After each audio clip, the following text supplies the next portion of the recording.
Somebody remembers COVID. Somebody remembers Miron. 45. This is life. And you know what? If we wouldn't be forgetting and stuff, we wouldn't be normal. We would all collapse. And I saw a lot of bad things. And you're realizing that everything else is not important. And there's people that are fighting for life. Not everything. Everything. Rabbi Shai Graucher, thank you so much for joining the Mail Time podcast today. Thank you for having us. It's nice to see you in America. For a second, I know you've been running around. First of all, I just want to start by saying that we didn't always see eye to eye on everything about all the time, but we've been able to develop a beautiful friendship and relationship to be able to talk about things. And I think it's actually beneficial. It's helpful for everyone to understand who Rabbi Shai Graucher is and what you guys were doing. So we're sitting here now in 2026. What did you do before October 7th, and what did you start doing as soon as October 7th happened? First of all, thank you for having me, and thank you for everything you have done for the people in Israel.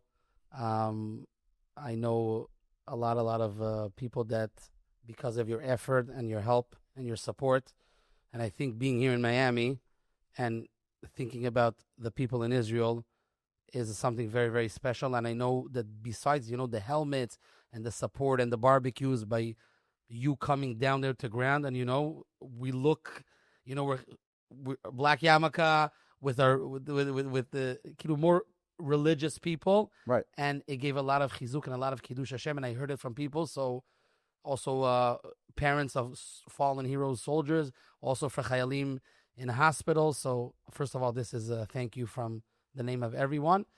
Basically, before October 7th, I live in Jerusalem. I was very close to Reb Chaim Kanievsky, Zecher Tzadik Livrocha. I had the schus to do with art school, Reb Chaim stuff in English.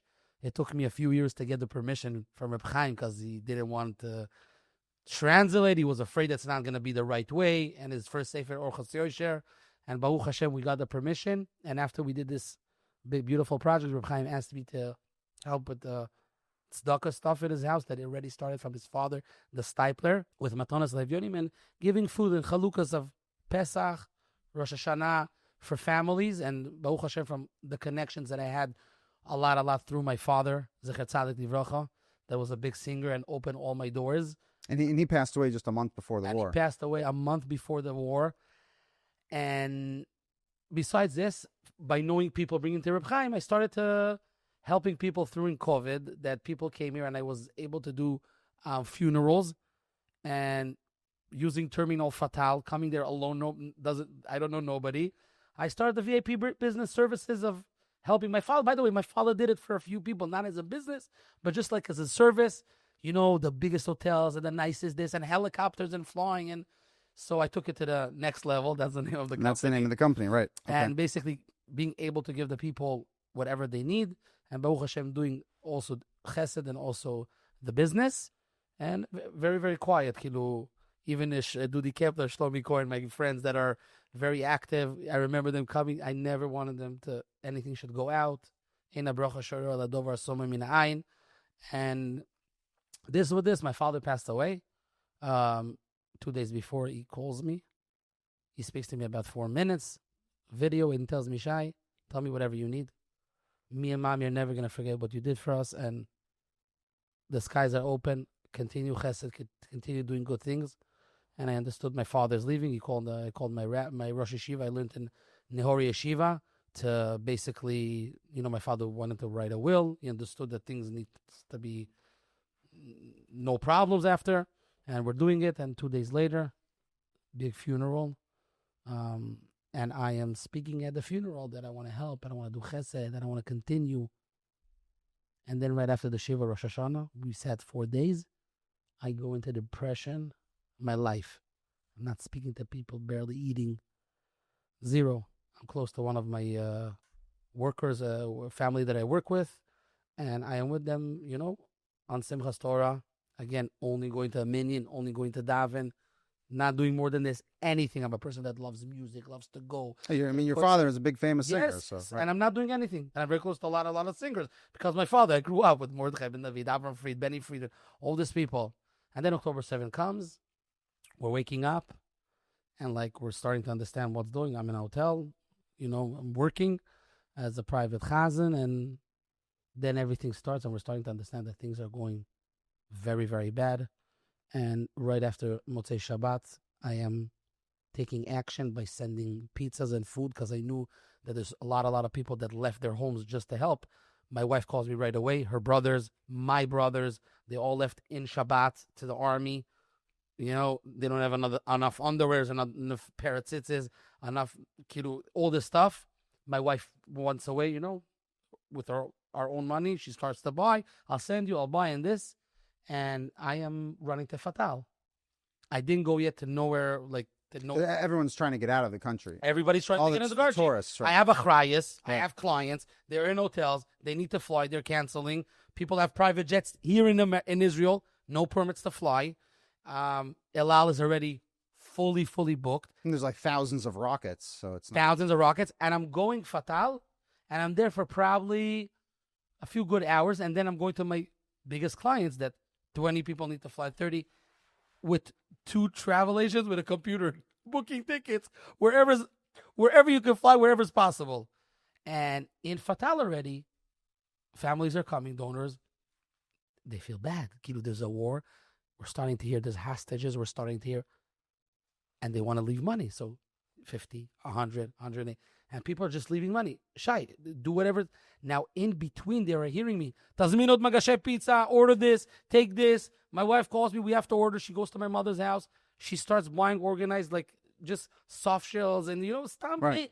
Basic small things to be able to go in action and support and this. And then I get a phone call. From a wealthy person in a bracha shoyro. This. And he tells me, listen, I help the kids of Ukraine. I don't know where I want you to help, but one condition. I want you to video everything, post everything. He says, what? I said him right away. I told him, Eina brocha shor, we want to help. What I need. He says, no, I want to see. And then it's important for me. And I'll help you big time. I called one of my rabbis. I speak to him. I says, what am I doing? Eina brocha shor. My father's going to kill me. My father did, even before he passed away, he told me, you're going to know a lot of things that I did. And every single day till today, we're hearing stories and stories and stories, how much he helped, but he hated the Pirsum. My father hated Pirsum. It's He for those who don't understand Hebrew, he hated to promote it or publicity. He didn't want people to know. He wanted to help because I wanted to help. I'll say this, and again, very honest conversation. That's why on my podcast, when I first saw your videos, part of me was a little bit like, this is kind of gross. Not only you. Right. So a few people. And I was pretty, it was hard for me to understand. And until I sat down with you and talked to you and tried to understand. And for me, the challenge is you have people that just went through the hardest thing in their entire life, right? Their father goes out, he never comes back. You have these little kids, and you have a film crew coming into their house. And by the way,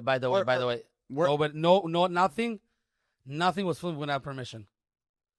No, okay. Nothing was filmed even without permission. I want to say. Let me just finish this ignu, and then the rabbi tells me, Am Yisrael tzarich achdut. That was the words, and yes, do it, but one condition. Le'oilom yeye odom yere shamayim baseter v'galu. A person has to be always ira shamayim baseter, hidden and showing. Every day when you go to sleep, make a cheshbon and nefesh, there was more hidden than showing. That's what he tells me. If you want to have success, you want to have atzlacha, he tells me this will be your bracha. He says, how can you do it? He says, you can do it and do it. And I want to tell you till today, and there's notes, everything. We did much more every single day. Even what people saw, much more than people didn't say. People didn't want to be shown. There were widows that didn't want to know. There were families. There was very, very hard cases of hostages coming out, of injured soldiers. Of course, this was this. But to bring achdus, and in the end of the day, to bring people that are sitting in America, sitting all over the world. I have a donor that's supporting me, and he wants to see it. And slowly, a week after, the first group is coming, 20 people. I'm getting people from Columbus. I'm getting people from LA. I'm getting people from New Jersey. I'm getting people from New York. And it really, really, really did action. And when we walked in and the donors saw live how everything is open, everything is shown. In the end of the day, I would never able to sit with you now these days and finishing a 450 widows and orphans program in Hanukkah, supporting them, if the videos wouldn't come out. And I'm not talking about people that at Achdus, people that because of it did chesed. Children. I got here Shabbos, I was here Shabbos Hanukkah. Not this Hanukkah before. And a kid comes to me. I'm 12 years old. I had a birthday. I told my friends, don't buy me gifts. I want to give a tefillin to a chayal. And I put the chayal that got the tefillin with the boy together. And he told his friends, don't give me gifts. I want to do chesed. I want to show chesed. He told me this is because of the video, because we saw what you're doing. So yes, I understand. And it's okay. There's a lot of people in life that don't like publicity, that don't like the show. Yes, but Am Yisrael, when there's people that are fighting and going through debts and the most hardest situations, this was the reality. This was the situation. This is what brought money. This is what brought love and brought achdut and brought people. You have to understand, today we have the beautiful project of the birthdays of orphans and widows from October 7th that we're going and giving them gifts. The kids are begging for the videos. The widows are asking us to do it because it's lifting people up and giving them koach. Yes, out of 50 birthdays a week, there are 4, 5, 6 that don't want a picture. And we are respecting them. We're not here for this. But I can tell you names of hostages that you know that are asking me and calling me, who can we video? What can we do? How can we help? How can we get involved? People understood and people know that there's a way how to get it. To people that are seeing it very, very far, listen, in the end of the day, look at the Rabbi Shiner, okay? Palm Beach Synagogue. People are landing in Israel, 4 o'clock in the afternoon. We have 100, when the hostages are coming, the first deal that Trump is in, we have $100,000. We want to give it out. Pleasure. I'm sitting with Elchanan Danino, Ori Danino's father. We're together. I says, okay, no, let's do it. Whatever you want to do. We're going to Tel Aviv. I says, come to Jerusalem. We want to go to the Kotel. They get to the Kotel. We're sitting in the David Citadel for dinner. We started with 100,000. You know how much the community gave? How much? Close to 800,000. We finished the meeting. They said we need to help. We need to give Emily. We're close to Emily. She was very close to Label, and everything is open. And of course, they said they're going to give her a car, and it's fine. Take the story of the car. I don't know how much it benefited. Maybe it went worse. People don't really know. But this project helped all the hostages to get iPhones, to get iPads, to get clothing. We closed the mall. Nobody even knows. We didn't show it. We closed the whole mall. They came and they got clothing and they got shoes. And I will never forget seeing Aviv and Kit Siegel making a hamburger and seeing Oad Ben Ami. And this night by the mall was, I had tears in my eyes. And it's not hard for me to cry because my father, I have Emotional. You don't know, Daniel, what went there. If I would show this to the world, I would get $1 million that night. If people would see how people don't have clothing, going into Alo Yoga, going to Own Cloud.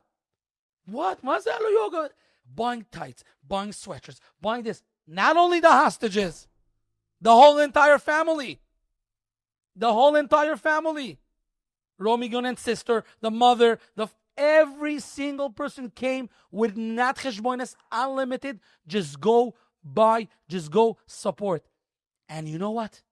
And I got from them, what are you doing it? I saw their first time people. Oad Ben Ami came from the hospital. They didn't let him go in. He came with his family. You should have seen him coming out. Until the day I meet him, the hell is it? So I'm saying, without this action, now they end up giving.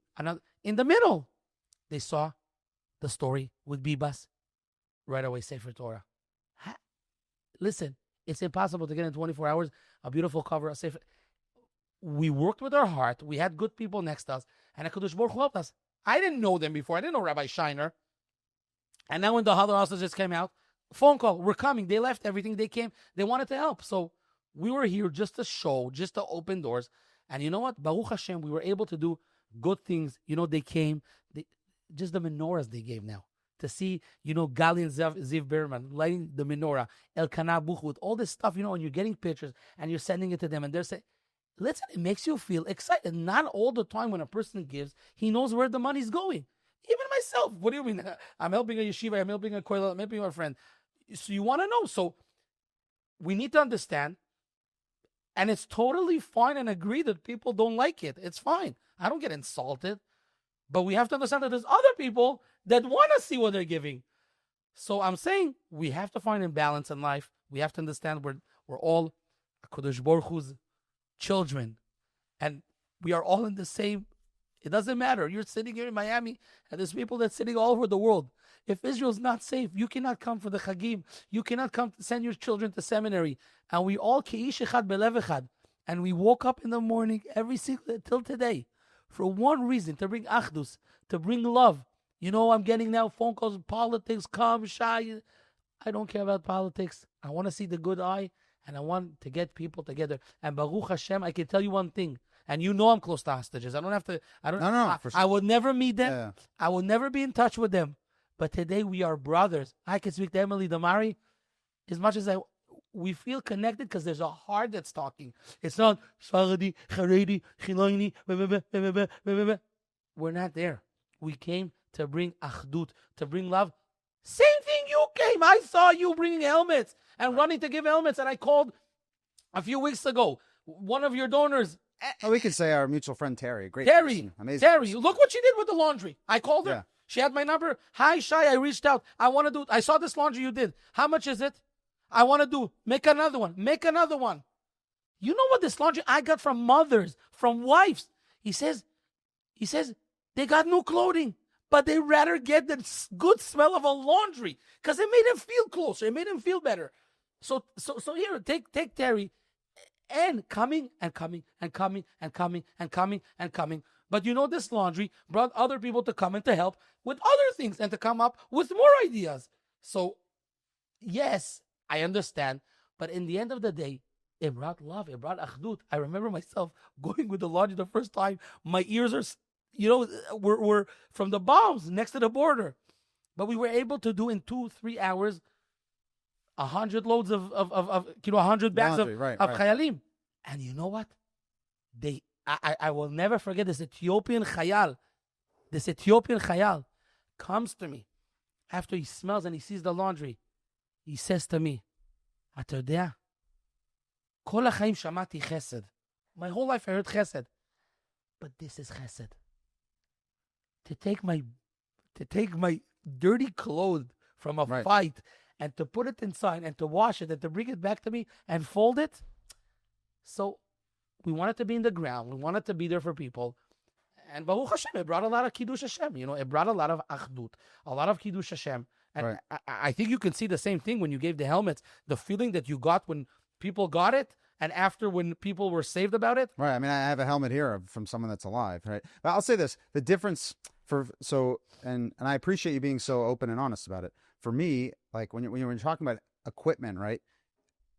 You don't want to make Israel look bad. You don't want to make them look like they're incompetent. And it makes sense that in your case, it's just Achdus and your video is going viral.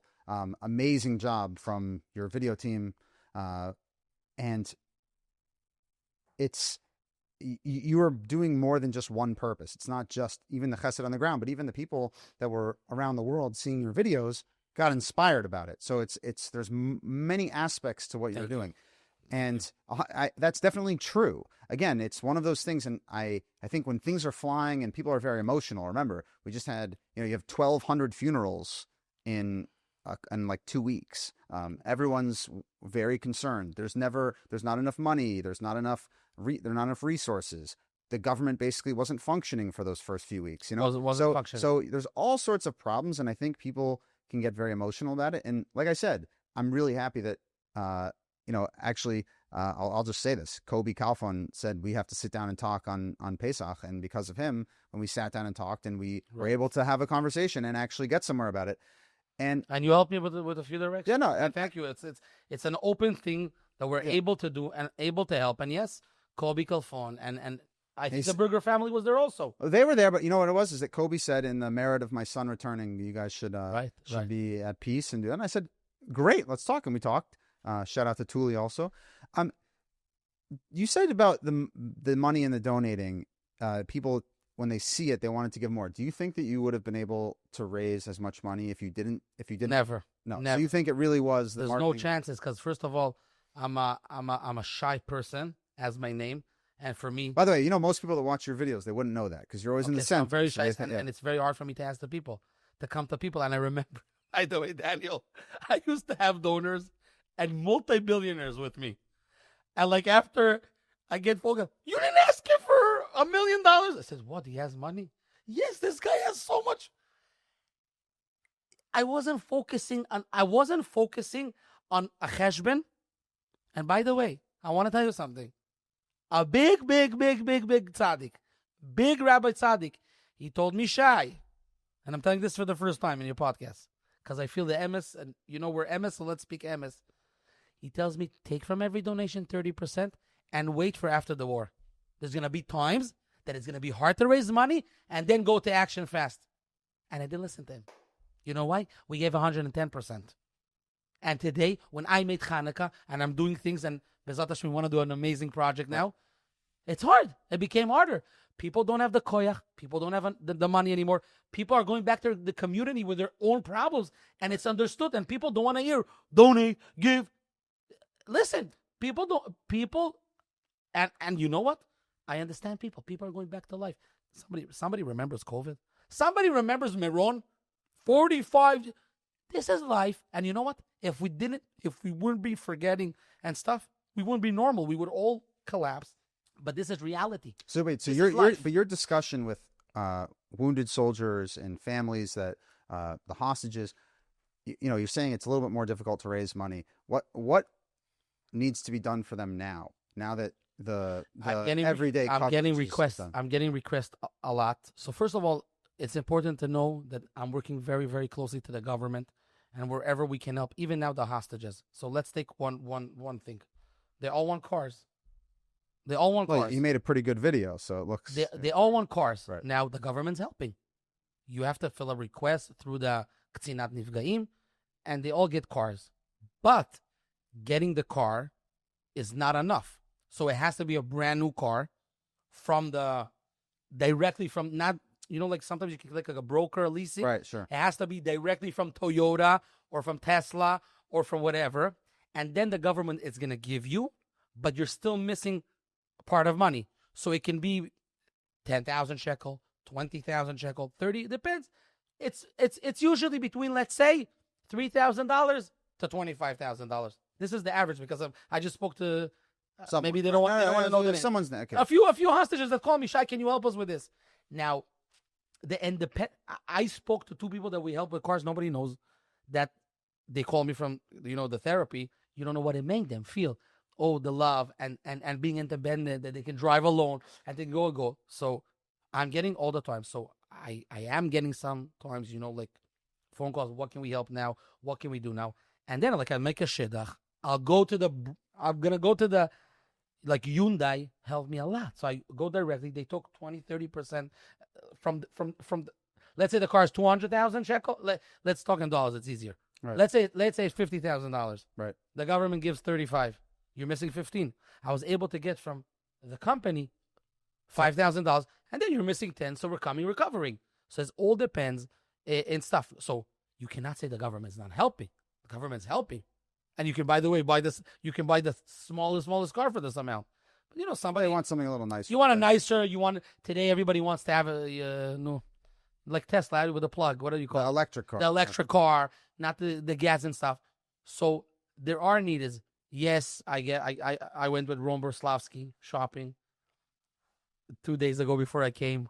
We went. You don't understand the feeling the kid had just to be able, when nobody's there, just to go shopping, get a coat, He writes me. I'll show you the. No, I'm saying, but to be normal, because again, a lot of the hostages I've spoken to, it is a little bit bizarre when you spend a lot of time in a tunnel or with terrorists in Gaza, and then next thing you know, you come out and everybody recognizes you. Yes, it's a very strange thing because they're just anonymous people, yes. And all of a sudden you go in and your pictures yes. everywhere. Yes. And I asked Avi Natanor, I said, is it weird for you that I know everything about your life. Like I know that your parents are religious and that you were doing some other stuff and that you work at NVIDIA and that you have a girlfriend and you're about to move in with your girlfriend. Like, is that a little weird for you? And yeah, it's extremely bizarre. So, and Avi Natan actually told me everyone used to call him Avi. He went by Avi, and then, as a nickname. And then when he was kidnapped, and I think the only person who called him Avi Natan, I believe, was his mother or his family. So then the whole world knows him as Avi Natan or Avi Natan, but he was actually known as Avi. Okay, so he was telling me like things like that. So I can only imagine what it's like going through the street like that. It's not easy, and I think it's very nice. So you mentioned on camera, off camera. What percentage of the chesed you think you're involved with was off camera versus the videos that went viral? I think it was 60-70 non-shown and 30 was shown. But I want to share with you something special. And also for the first time. It's Erev Shabbos, Chazak. We're here in Miami. And I'm seeing Alex Lovanov, Michal Lovanov's husband, Hashem Yikom Damo, that was with the 6 hostages with Hirsch and Ori Danilo. And we went to the Nova this week. We went on Monday.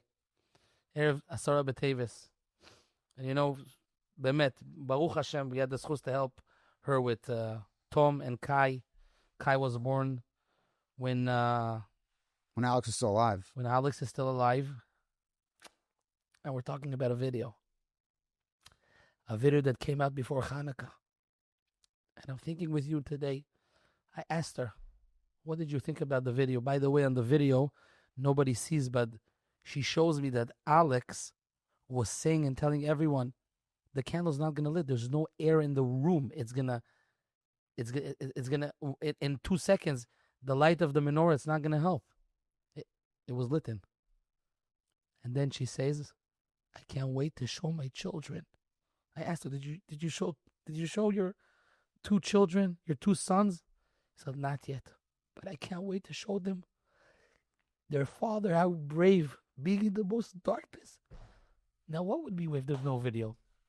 If this Hamas Nazi wouldn't take this video, what's the memory that the 6 family has? And I can tell you people that I know that used to be even religious. The 30 years didn't light menorah. 30 years didn't light menorah and Hanukkah. They don't believe. They don't care. And because seeing this video of people that are fighting for life, they have families lighting like this menorah. So people can say whatever they want. Whatever they want. But here is something that's coming here with powerful, seeing 6 hostages that are there for each other. And the Gemara just comes in my head. Shisho mitkasin betalis achas. How the 6 people can be in the same talis? Because when there's love and when there's achdus, and to see Ori Danino, a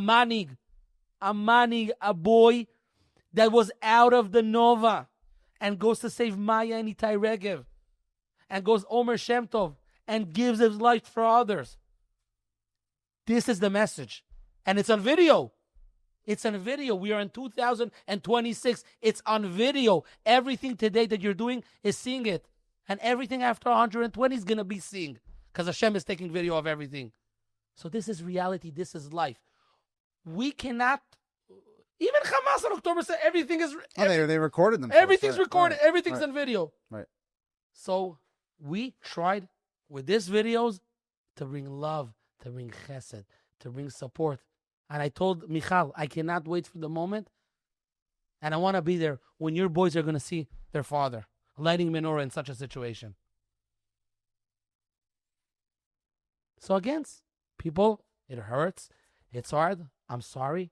If there's anybody I hurt with this video, everybody that didn't like it, I'm sorry. I can say sorry. I'm not perfect. Of course, I made mistakes. Of course. But this is life. And this is what happened. And this is the direction that HaKadosh Baruch Hu sent me. And of course, losing your rabbi and losing your father in 2 years, Reb Chaim Kanievsky and my father, it's not a simple thing. But I saw them holding my hands, both of them, with HaKadosh Baruch Hu's help, and seeing tremendous siyata d'ishmaya. Tremendous siyata d'ishmaya, that I can tell you that till today, the amount of just today, Friday, I can't even count how many widows and orphans. Just Shai Shabbos, Shai. It's a relationship that it wasn't just giving money, giving. We build a relationship. We build a kesher of, and you know what? Yes, it's also an opportunity. Before October 7, I did chesed with my community, with my charedim, with the avrechim, Yulgelite. I never looked into the rot in Be'er Sheva, in people that are not more religious, if they have food for Yom Tov, if they have enough clothing. And why not? Why not? Why not? And I didn't do it. I didn't do it. I just helped my community, my people, my rabbis, my this. No. We're helping Klal Yisrael. We're helping every single Jew that needs help. Avram Avinu, when he got a orchim in his tent, what, he looked, if the guy is wearing this color. I don't think he was wearing a strimal back then, no. So I'm saying, by the way, I'll never forget my father one day. This was, he says, Shai, you don't understand what I said. What a daddy. Mashiach came to the Kotel. Yeah, he came yesterday to the Kotel. He walks down, and the whole Chassidim took him, put him a strimal, and for 10 minutes dancing. After this, came Chabad. They put Yechia Donenu, 10 minutes dancing. Then came Nachman Breslov. They switched to Nachman. Then came the Americans, and they put an American kippah. Then came the Litvish, they put an ad. Then came the Mizrochnikim. So Mashiach said, when you'll decide what I want to wear on my head, I'll come back. My father used to say stories. But you know what? This is reality. Sometimes we are looking at things that are so not important. Instead of looking in the chashivut of the things. And listen, I can hear everything and it's fine. And we were bemet just trying to do good things and help. And Baruch Hashem, we are still helping. We are still helping. We have projects. We are still helping. Yes, it's much harder to collect. It's much harder to get. Again, I'm not a person, let's make an event, fundraise. I don't do these things. It's just. Also, I have a family. I have a business. I have to go. But and I know. Listen, as someone, people that put a lot of time into trying to help people during the war is very hard on families. So the wives are the real heroes because you put your family in a crazy situation. You're running around. Even yesterday when I reached out to you, right? Like you're missing bedtime. There are different things going on. So you put different challenges, right? And your family is the one who's really bearing the brunt of that. So I know that that's what happened there with you. And again, I really appreciate you coming on to have an open and honest conversation about it because listen, at the end of the day, appreciate it. I'll say this. I think that people oftentimes rush to judgment. And they also think that they think there's something going on. They're not sure. They're not sure what's going on. They're like, take the iPhones or iPads, for example. Like one of the things that was hard for me was, okay, these guys are going into Gaza or going into Lebanon and they're missing ceramic plates or they're missing helmets or they're missing whatever it might be. And like that can protect life. Yeah. And like we're like chucking iPhones around, like all this stuff, right? It's hard for me to reconcile, but I do think that when you understand that there's a different purpose for every different thing, it's not saying that something is inherently bad. It's not saying that something is like a evil or a waste or something like this. I just think that given how crazy the situation was, it's very hard to really see all the different sides. Right. And I think that's probably the source of a lot of people's questions or frustrations about it, because if you don't really understand everything that's going on, and there's always someone in need, right? So it's like, okay, so why should you give an iPhone when there's someone who has, is going to have a leg amputated and doesn't have a wheelchair or something like that, right? Like, how are you supposed to make those calculations, right? So it's a very, very challenging thing. It's a challenging thing, but I want to say something. We had, one of my biggest, I think, I don't know how to call it, when a person, I don't say it in English. Like when a person starts, let's say, a racing, and let's say he starts here and you're here. You're saying it was a head start. I had a head start because my uncle, General Nati Cohen, was guiding me from day one where to go and where not to go. And by the way, I would never forget in my life, one of my donors, my father's friends from South Africa, getting a phone call. Right now in Greece, there's $1.5 million deal to get helmets and vests. Right. And it should come right now, this. And you know what happened with the $1.5 million? What happened? They destroyed everything. It wasn't the right level. I didn't go into it. Well, yeah. By the way, do you remember the conversation I had with Nati? Remember when we sat down at the table and he says, I'm not throwing anyone under the bus. I'm not doing anything. All I'm saying was, I just want to say one thing. Nati told me, Shai, don't get involved in this direction. So I didn't get involved in this. Right. I did. And same thing with soldiers. I had a donor that said, I want to give. I had a donor that calls me. Very, very wealthy. Everybody knows the name. If I'm not going to say it. That cannot walk. Wakes up in the morning, cannot walk. For 1 month. Biggest doctors. He spent $2 million and advises this. After a month, he started to walk. Calls me, I want to give legs for soldiers. Unlimited. I speak to Elisha Medan, my friend.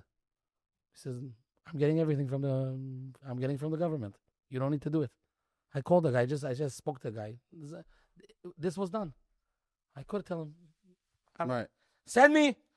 Make a transfer, send me $5 million. I have now 200 soldiers without legs. Let me take care of it. Daniel. No, of course. The amount of people that called me, right, and wanted to give me for things that I said no. Mm-hmm. This is not on video. This nobody sees. Right, is more than 10 and more than 20 stories, and a lot of things. Right. Now, by the way, I'll just say this: I'm not taking cheap shots at anybody. I'm not trying to throw anyone under the bus. I actually think that conversations like this are the most helpful, so people can actually have a real view of what's going on. Because when you have a discussion like this, where there's different, I don't want to say it's not chas v'shalom, it's not bad things, but I'm saying you're talking about actual real challenges in a real way. Now you can see how people get to that's it, right? By the way, it's I had podcasts in Israel all over. I think this one is the most important one. Thank you. I'm telling you. No, but like, for example, I'll tell you, like, and I'll look at the camera right here. The Ministry of Defense, what they messed up with that equipment, what happened was that, and I have not said this with this. I don't know anything. All right, so I don't want to talk so bad about. No. So I'm going to tell you something. You don't have to say it. I'll say it. And I'm not talking about General Nati. General Nati is a real tzaddik. He saved me. Yes. No. And you know Fakim, what we had, the big tent. Right. 65,000. So let me say this here. Ready? The Ministry of Defense was saying that things didn't meet the standard, right? And I kept pushing. I say, what's the standard? They'd come in and say, the standard is the standard. I said, what do you mean, what's the standard? I speak to the soldiers in America, and they say that it's from, it has to be level 3A or level 4 plates or level 3. And they said, it has to come from 4 companies. I said, why these 4 companies? They said, that's the standard. I said, so what is it about those companies? And they'd say, well, we don't test it, so they test it in America, and then they send it. So I said, what is the test that they do? Oh, well, they test it to the level 3A. So I said, so if I have something that I test to level 3A or level 4, can I bring it? No, it has to come from these companies. So I said, but that's not the standard. The standard is that it has to meet this actual level. And they said, but that's just our rules. So if that's your rules, you're sending people with things that you haven't tested, because you know something, the level 3A test was created in 1982. Some of the helmets they're giving were in 1978. So I said, you're giving people things that don't even meet your standard because the standard didn't exist. And they say, well, you should continue to do what you're doing, but we can't get involved.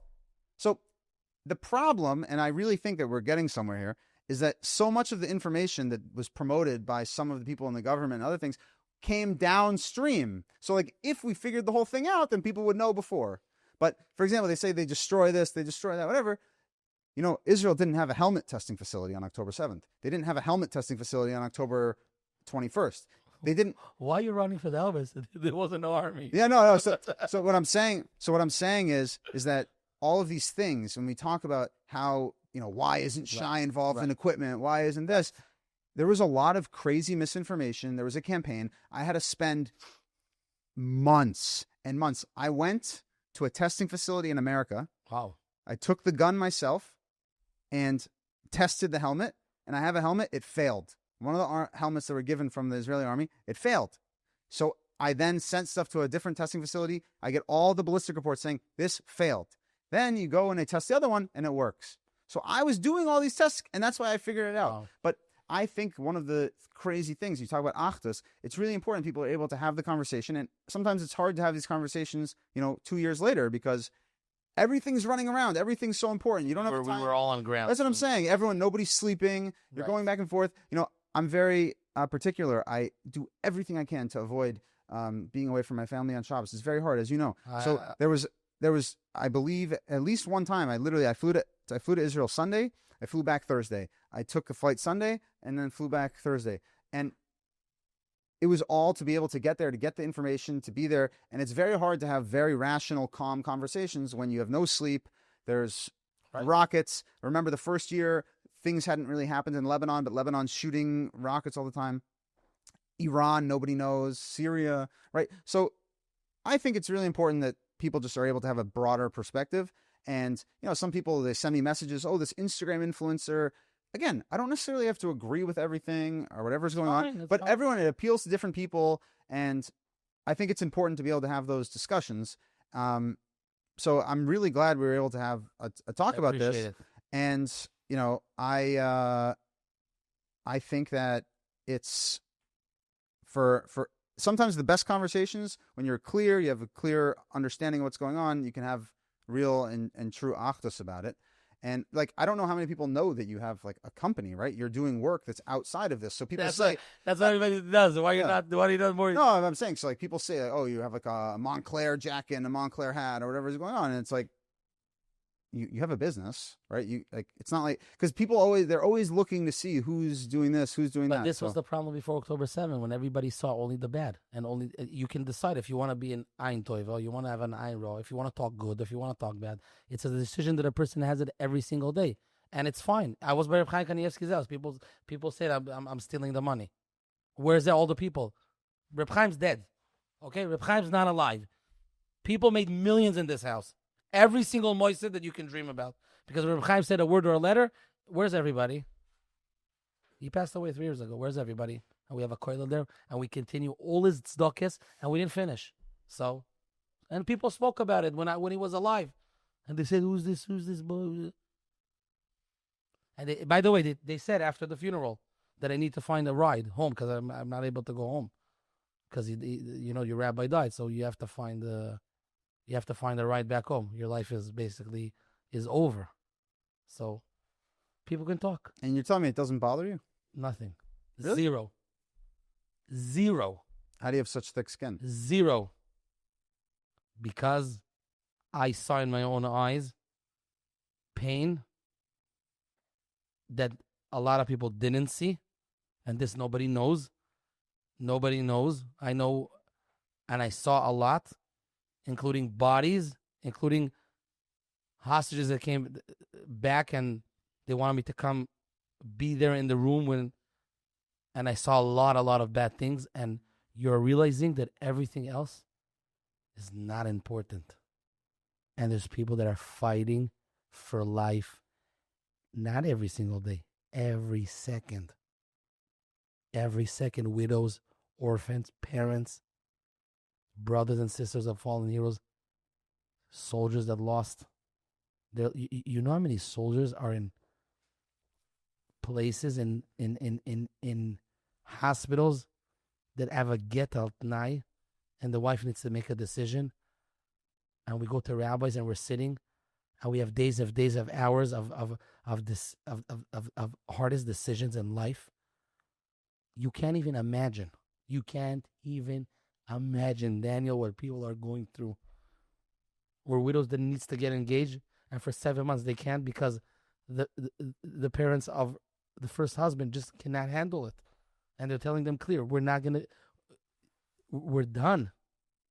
There's a soldier that doesn't have anything written on his matzeva because the widow and the brothers and sisters are fighting what to write. And if I'll tell you stories, we're going to get into Kriyas Megillah. Yeah. I was you. No, we're going to get into Kriyas Megillah. Yeah. People don't know what people are going through. People don't know what people are going through. Even hostages that told me the worst things that they felt comfortable to speak to me. And by seeing all this pain and to understand that people are going, so I'm going to care if somebody. So you know what I say every single time? Because every single day I have challenges and people that are going through a very hard time. every single time when it comes, I take the moment and have people of list that don't have kids for many years, people that never got married, people that don't have parnasa. Literally, their fridges every single Shabbos, they have to fight of getting food. Yes, yes, yes. I can show you families.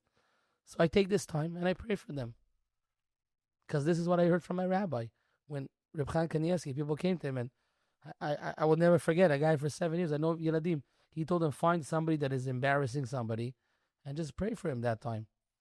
And a year later, the guy comes with a baby. So I witness in my eyes. This is not, No,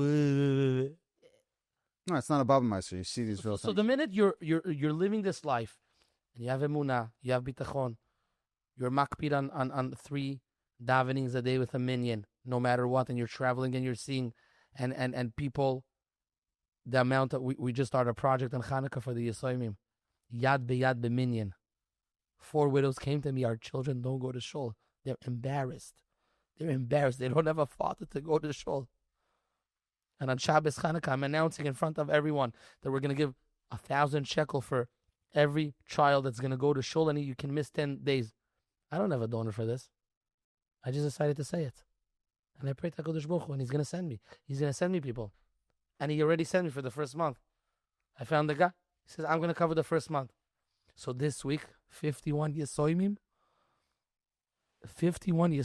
didn't miss a minyan after not davening in a minyan. This is challenging. Right. We don't want to be in shul without a father. Right. And I got a phone call Erev Shabbos today from a rabbi in a yeshuv. And he told me, what you did, you don't know the chizuk you gave to shul. Because other kids are seeing it with a father, how he's coming without a father. You heard about this project? Nobody knows about it. I didn't post it. Right. Nobody knows about it. Right.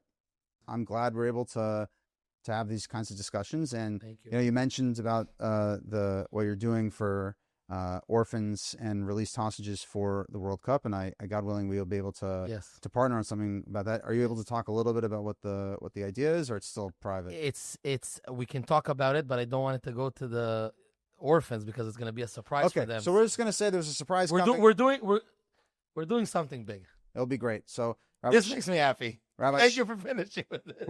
We finish. Rabbi Shai. Thank you. And thank you for everyone who's joined in and tuned in. I thank you for what you do, for what you did, what you continue to do. And you should be matzliach. And Shabbat Shalom. Shabbat Shalom. You too. Thank you.